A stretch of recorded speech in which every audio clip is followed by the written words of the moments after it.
Hello everyone and welcome to Bear in Mind's Bear Hug, where this week I will have my reactions to the results of Elimination Chamber, which is the last premium live event or pay-per-view before WrestleMania. We're about 5 weeks out now because I'm recording it at the end of the week, and things are already shaping up quite nicely for the the big show.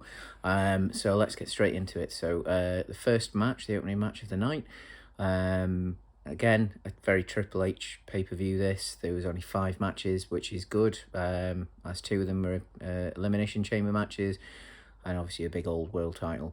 But yeah, match number 1, the Elimination Chamber match to earn the right to face the Raw Women's Champion, Bianca Belair, at WrestleMania.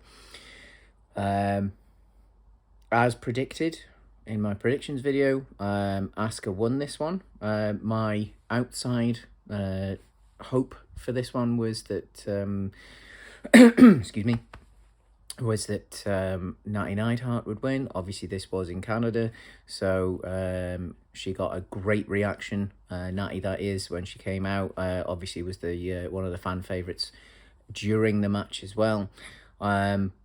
Top to bottom, great match. I think the right person won, especially the murder clown, Asuka, who is finally going to give Bianca Belair a proper challenge, because I think that's what Belair's needed. Obviously, a few other people have commented that as well. A real threat to her losing, potentially. Because obviously she's a physically dominating champion. She's not like super tall, but obviously she's extremely strong, very, very agile, and getting better and better and better in the ring. So this will give a nice bit of a threat for WrestleMania. How that's going to go at WrestleMania, I'm not entirely sure. Close to the time, I'll have a proper predictions video for WrestleMania, obviously once we've got what looks like a final card. But in the meantime, I think the right person won. And yeah, going to be a great match at WrestleMania. As long as they've got enough time to go, which over 2 nights. And again, this is a Triple H WrestleMania. I think it's the first proper Triple H WrestleMania as well, actually. It might not be an overloaded card. So we should, I think every match will get a decent amount of time, or the time that it deserves. Moving on to match number 2, Bobby Lashley versus Brock Lesnar.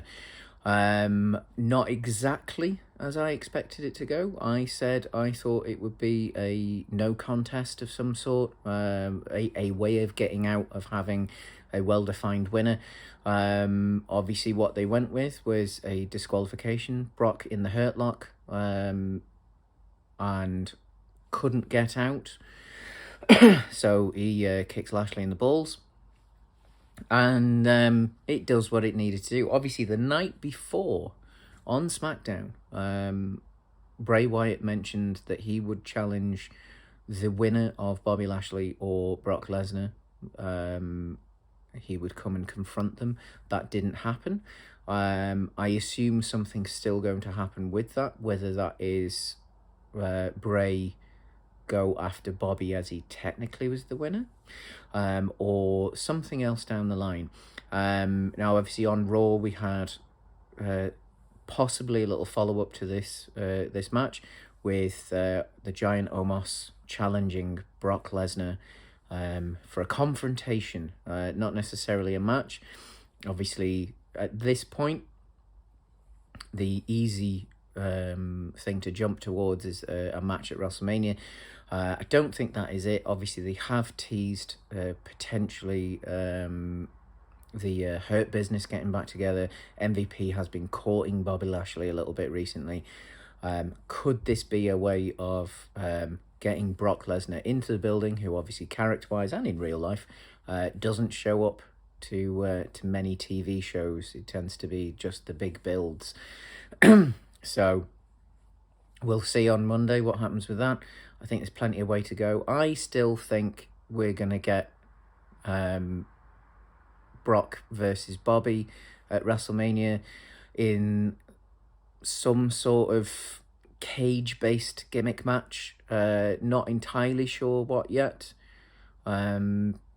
I still think it's either that one they introduced for Matt Riddle in NXT, and I always forget the name of it, and always forget to look it up, or more likely Hell in a Cell, which I'd be up for again if they get enough time. I don't think these two need too long, although obviously if there's going to be some Bray Wyatt shenanigans happening, then the whole segment might be a little longer, but we shall see. Obviously not a great match, did what it needed to do, but it, did what it needed to do. It's getting us to the next step. Edge and Beth Phoenix versus Finn Balor and Rhea Ripley pretty much went as I thought it would. Good match. I do think they are probably heading towards Edge in the Brood guys and Finn Balor as the Demon at WrestleMania. I have seen some people suggest that might be a Hell in a Cell match. I hope it isn't, in a way, because I don't think we need two gimmick cage matches at WrestleMania. Even with 2 nights, I think even if it was one match one night, one match the other, it might overload it a little bit. I think simply having the slightly spookier versions of themselves is enough. So we'll leave it at that. I very much enjoyed the match. Beth still looks amazing. Like, you can tell she trains all the time and probably trains to wrestle a lot as well. She's, if anything, looking better than she did in her main time in WWE. I said this while I was watching it, while talking to my wife about it. I think she's definitely someone who has really benefited. Her legacy has benefited from doing these little Legends matches and stuff like that. Because I think she's someone who potentially gets forgotten about a little bit for actually how good she was. Like, really, really good. In an era where there was some great wrestlers, but there was some also terrible, terrible wrestlers in the women's division. And, no shame on the bad wrestlers. They were there because they were paid to be there, and it's not their fault that they weren't trained properly and what have you. So I'm not, dissing them. But I think the women's division as a whole was, unfortunately, very badly balanced at the time. So I think even the better wrestlers sometimes get not remembered as well as they should do, and I think this has been great. I've really enjoyed the Beth Phoenix matches when she's been back. Very much looking forward to Edge and Balor at WrestleMania. Obviously, Rhea Ripley's going to be going into the SmackDown Women's title match against Charlotte. She's looking very strong. I haven't seen a lot of Charlotte Flair since she come back. I don't watch weekly TV. I just don't have the time, in all honesty. But I do watch the highlights. So we'll see where that goes. Match number 4, Austin Theory retains in the US title match inside the Elimination Chamber. This was a very good match. Austin Theory, they made him look strong enough, while also making him look not too good. Because obviously there was not too good yet. Obviously his star's still on the rise. We had Seth Rollins in there, former multiple-time world champion, multiple-time US. I think he's held the IC tag team title. You name it, one of the top guys, and has had a good run with Austin Theory. But realistically, when you've got him, when you've got people like Bronson Reed, who obviously for the smart wrestling fan knows that he beat Okada only last year in New Japan. Amongst other wrestlers that are in there as well, like a youngster like Austin Theory still needs to be made to look resilient but not infallible. And this was good. He got his arse handed to him. Every single wrestler had a damn good crack at him. And he still stuck it. Obviously, partly due to Logan Paul. They're going towards that Logan Paul versus Seth Rollins match at WrestleMania. Again, that'll bring a lot of eyes to the WWE, the casual eyes, and Logan Paul. Love him or hate him, I can't stand him as a person, but as a wrestler, absolutely incredible. So it'll be a great show. Fantastic match. I still think it's going to be Theory versus Cena at WrestleMania. Cena's going to be at the there's a show in Boston, I think it is, coming up. An episode of Raw. Obviously, Theory's on Raw. I think that's where the build will start for that. So looking forward to that one. Going back to Bobby Lashley briefly, he is listed as one of the competitors that's going to take part in a battle royal at Madison Square Garden. Non-televised event, but they will be taping parts of it for highlights, because the winner of that match gets Gunter at WrestleMania for the Intercontinental title. I still think it feels likely that it's going to be a triple threat match with Gunter versus the Banger Bros, as they were very briefly called, but we shall see on that one. Let's jump back into the card then, and the final match, we've got Roman Reigns versus Sami Zayn. Roman Reigns retains, as expected. Shenanigans, ref bumps, interference, very importantly, no interference from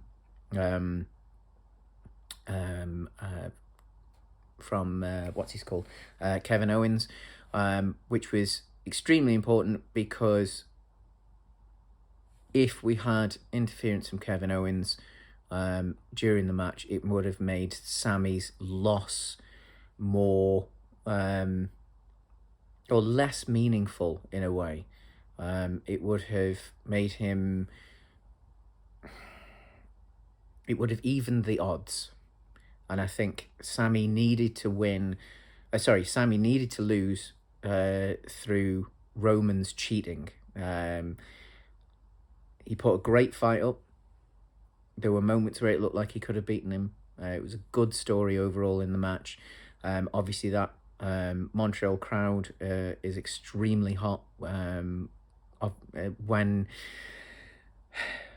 a lot of, from a British perspective, a lot of American audiences are quite dull sometimes. So it's nice when they go to Canada, because you get some really good hot crowds that, although they get shows a lot more often than we do over here in the United Kingdom and the rest of Europe and the rest of the world, they still have that hunger, whereas I think a lot of American crowds almost take it for granted that they're going to get it, and therefore that's why sometimes the crowds are a little bit less hot. It's not as bad recently. Obviously, the Bloodline storyline and Sami Zayn in particular, and a few others, have really got the atmospheres a lot better in some of the American shows. But this was a special feeling. It was a great crowd. Obviously, they didn't. The two wrestlers didn't even touch each other for 3-4 minutes at the beginning of the match. It was just fantastic. Kind of facial work and body language on the behalf of both of them.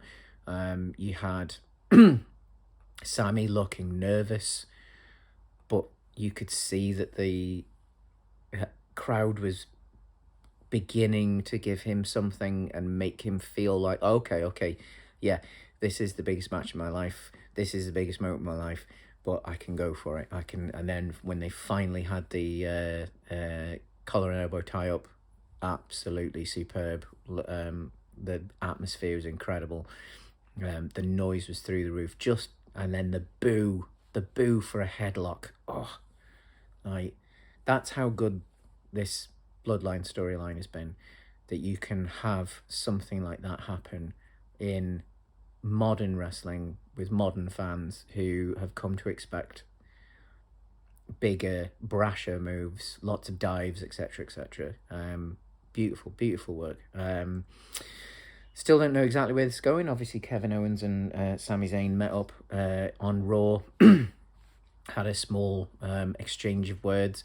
It still looks possibly more likely that it is going to be Kevin Owens and Sami Zayn versus the Usos at WrestleMania. Again, if that happens, I really, really hope that it's the main event of the Saturday night. I think for the sake of tag team wrestling, which historically has been relatively weak in WWE,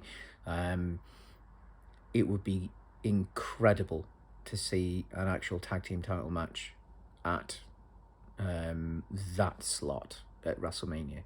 And to be honest, at any slot at any of the big pay-per-views, it's been a long, it must have been ages. I'm not even entirely sure if any of the original TLCs ever main evented one of the big shows, possibly one of the SummerSlams, maybe. Yeah, this would be great to see. Obviously, there's a small chance that Sami still gets put into the main event with Roman and Cody. I think I've explained the way that I would like that to go down. Personally, for my own taste, I'm still not convinced on Roman versus Cody. I don't know why. I'm just not. But as I say, they've got 5 weeks to build to it. They've got 5 weeks to convince me otherwise. And the way that they're going, they probably will. So I'm going to sit back and enjoy the ride. In the meantime, I'm going to put a few extra videos onto the channel in the coming weeks. I don't know exactly what they'll be yet. Possibly some speculation, possibly some reviews of other things, maybe even the dreaded list video. But we shall see. Thanks for watching, and I'll see you soon. Goodbye.